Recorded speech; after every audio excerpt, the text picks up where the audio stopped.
How we doing, everybody? UFC Thoughts here, and today I'm going to be going over my picks and breakdown for every fight on UFC Vegas 80, Dawson vs. Green, that takes place on October 7th, 2023. Let's get right into it with the first fight of 11. We start in the women's flyweight division with Montana De La Rosa and JJ Aldrich. Let's start with Montana. Montana looks for trips in the clinch. She's a BJJ practitioner. She's very comfortable in her guard. She can get up. And when in the clinch, she throws some decent knees and punches in the clinch. She's very strong. Very strong. You saw that in the Tatiana Suarez fight. Even though she kind of got dominated, Tatiana struggled for quite a bit to get her down. But her takedown defense isn't that great after a round. And same with her striking. Her striking isn't very clean. It's not very polished. Let's move to JJ Aldrich. Very patient. We saw that in the Liang Na fight. She's very patient, looking for openings. And when opponents rush in, she's very accurate. We saw that in the Liang Na fight yet again. She can get up with her good guard. She's got a great butterfly guard that she uses to transition and get up. She also isn't susceptible to the headlock throw in WMMA, the one where they just throw her in a headlock and they trip her and throw her.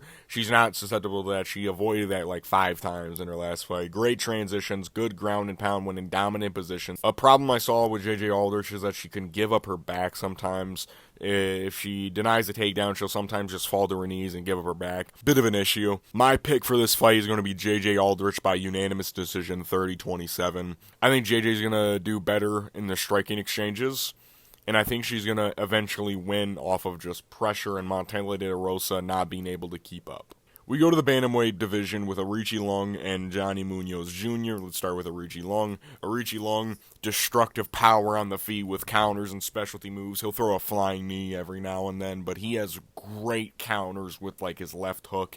Beautiful shit. But he gasses and he's a tad bit chinny. We saw that in his last fight with Ayman Sahabi. Also, his non-existent takedown defense. I don't know what's up with this dude and his takedown defense, but that shit just doesn't work. Johnny Munoz Jr., good speed on the feet with 1s and 2s, good takedowns and clinch entries, good body kicks and knees in the clinch.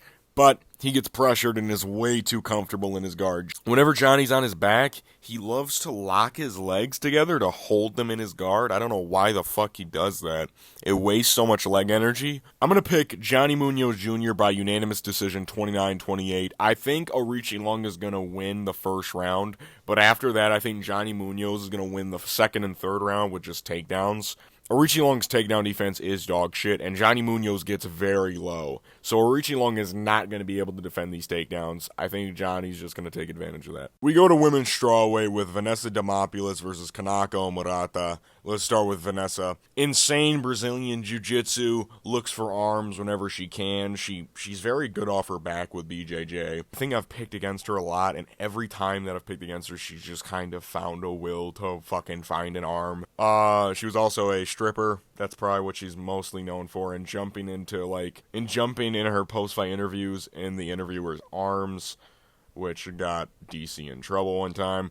Sure, striking isn't great, and she's very small for the division. I think she's fucking 5'2". She's super fucking tiny. Let's go to Kanako. Good takedowns, decent ground and pound, very strong. I mean, you just see, look at her fucking arms. Oh my god. She doesn't throw her leg kicks often, but she has great leg kicks. She's slow on the feet.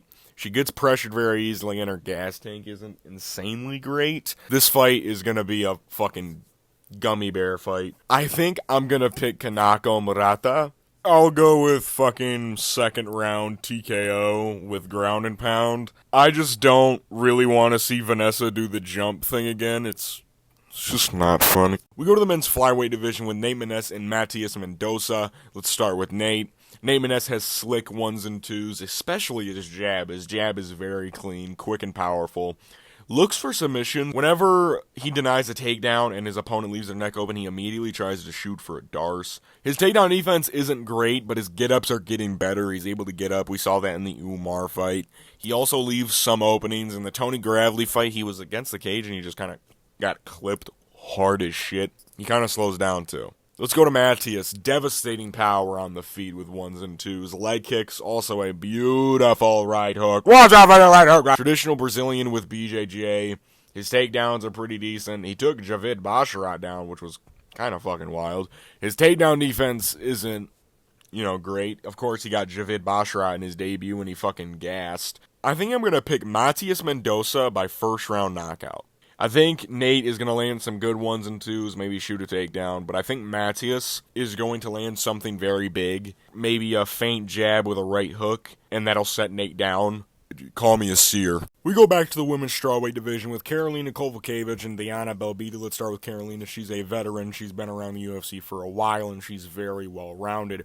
Decent striking on the feet, great takedowns, good takedown defense, and a good cardio mindset. She's very good, but she's getting a bit older, and she's declining a little bit. We've seen her slow down a little bit in the striking department and not being able to compete with some younger ladies, and Diana is a bit younger. But Karolina's actually been winning most of her recent fights, which is kind of shocking, not gonna lie. Karolina is a very well-rounded fighter, one of the most well-rounded women's strawweight fighters we've seen, ever. Let's go to Diana. She's got a crazy right hand behind a med jab. Decent combos, usually ending with leg kicks. Takedown defense is a bit suspect, but she does have good reversals off her back, great striking off her back, and makes people come to her speed. What I'm saying is Diana is a bit of a slower fighter. She does fight at a slower pace, and when you fight her, she kind of forces you to morph into her style of fighting. And she does this with good, just slow combinations off the bat, and then she'll initiate a clinch, land some good knees, land some nice punches, and just kind of force your way into her style of fight. That being said, I'm going to pick Diana Belbita by split decision. Because I think the second round is going to be close. I think the first round is going to be Karolina. I think the third round is going to be Diana. I think the second round is going to be close. It's going to be a coin toss, but I'm going to go with Diana Belbita. We go all the way up to light heavyweight with Felipe Lins versus Ion Cutelaba. Let's start with Felipe. Crazy power and great takedowns and clinch work for a light heavyweight. I mean, he is also very fast. We saw that in the Ovince St. Peru fight. He throws those hooks and right hands with just some fucking speed, baby. And his fight style is very controlling. He likes to control people against the cage, hold them there, land some knees, land some punches. It's quite boring, but it works. Let's go to Ion Cutelaba, the Hulk. Crazy power, goes for takedowns and clinch work. A bit too wild, though. Ion is a very crazy guy. He leaves many openings, but he's very entertaining. And when you look at these two guys, Ion's been in the UFC for a second, and he's only 29. Felipe is 8 years old, which boggles my mind. I thought Felipe was way younger. I know it's a bit of a weird pick. I'm going to pick Ion Cutelaba. He leaves many openings, but I think he's just a better fighter than Felipe Lins for some reason. I don't know why. I don't think Felipe Lins is that good of a fighter. I think Ion is going to show levels. I think Ion's going to get a first-round knockout. We go to the start of the main card with Alexander Hernandez versus Bill Algeo. Let's start with Alexander Hernandez. Insane power on the feet. Crazy first round. We've seen this in a lot of his fights. Of course, he had the insane debut against Beneil Dariush. Lunges in with 1s and 2s and throws big kicks. Big issue with Alexander was his cardio. It looked way better in the fucking Jim Miller fight, but it's still kind of an issue. He still looks labored in the second and third round, and he is not getting an easy fight. Bill Algeo, insane pressure, slick striking with good takedowns, will outwill anybody, even if he's in a fucking submission. He is so crazy, but he sometimes leaves his chin in the air. But I don't think that matters in this fight. I'm going to pick Bill Algeo by third round TKO. Alexander Hernandez, while he does hit hard, Bill Algeo has never been knocked out, and I don't think this is going to be the start of that happening. So I think Bill Algeo is going to win this fight just based off of pressure and cardio, and he's going to TKO Alexander Hernandez on the feet in the third round. We go to the lightweight division with Drew Dober and Ricky Glenn, and let's start with Drew. Insane power on the feet and good pressure from Drew. Great chin, granite chin, other than when he fights, white people. Underrated ground game. Drew can wrestle a little bit, and people sometimes forget this because whenever he's fought like dominant wrestlers, he's kind of gotten pieced up, but Hook's got the power of a goddamn meteor, and he's very well-rounded, Drew. He's very well-rounded, and Drew is, just fucking look at him. Let's go to Ricky Glenn. Solid power and work along the clinch, knockdown ability. I think in his 9 fights, he's gotten like 5 knockdowns in 5 different fights. Like, he's knocked down his opponent in 5 of his 9 fights. It's crazy. Shoots many takedowns. He's a bit slow at the start of the fight, though. We saw that in his last fight with Christos Giagos. He got knocked out in like a minute. This fight's a bit weird because Drew Dober knocked out Bobby Green, and Ricky Glenn had a draw with Grant Dawson, which both those guys are now in the main event. It's so fucked. MMA is so fucked. That being said, Drew Dober is going to knock this white boy out! White boy out on his feet. He's going to knock him out in the first round. We go to the welterweight division. Alex the Great White Morono and Joaquin Buckley. Let's start with Alex. I'm going to say something really quick.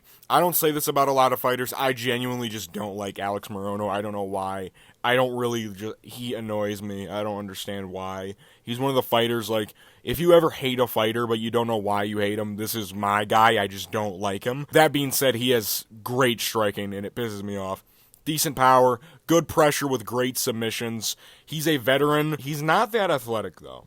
And he's a tad bit that's why his stance is it's so aggravating. He stands straight up, and he has his arms out, fucking straight up, and he just fucking throws, and he somehow just knocks people. He is a good fighter, though. Let's go to Joaquin. Athletic with insane power, lunging attacks, great kicks and hooks. Also pretty solid ground game. Joaquin has showed that his wrestling is increasing at a profound rate. His chin isn't muscular, though. He's been knocked out in all 4 of his losses. He got knocked out by fucking DeChario, Holland, Curtis. He didn't get knocked out by Nazir Nimavov, though. But I thought he was. I thought Joaquin was going to get knocked out by that fucking big dude. I know this sounds like bias.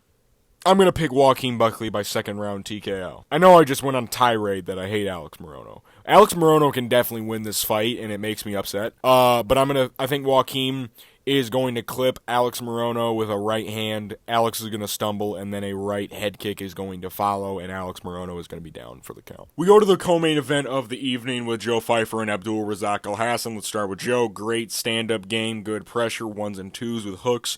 Joe is a very good prospect. He's 2-0 in the UFC, 2 knockouts, one against Gerald Mearshart. The other guy was against Amadevsky, I think was his name. It was on the the Sanhagen song card. He hits hard, dude. Joe fucking hits people and they just fucking ball. Be Joe Pfeiffer! Joe is most likely known from the phrase Be Joe Pfeiffer off of Dana White's Contender Series when he was the only one to get a knockout on an episode and Dana was visibly fucking beat red. Let's go to Abdul.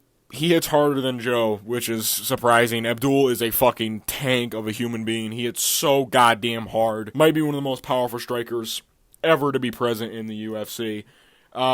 Shoots takedowns, power in every part of his body. His kicks are also powerful. He knocked DeChario out with a kick that the dude blocked. He blocked a head kick and still fucking died. He can get controlled on the ground, though. We saw that in his fight with Joaquin Buckley. I'm going to pick Joe Pfeiffer by first round KO. I think Abdul Razak Alhassan is going to have to make up for the size disadvantage that he's at here. He's going to rush in, and Joe Pfeiffer is going to clip him with a right hook coming in. Abdul is going to fucking face plant and die. We move to the main event, Grant Dawson versus Bobby Green. What the fuck? Let's start with Dawson. Beautiful ground game with transitions and submissions and ground and pound. He's a great prospect. His stand-up is a thing that is very suspect, but his ground game kind of nullifies this because he's so goddamn dynamic on the ground.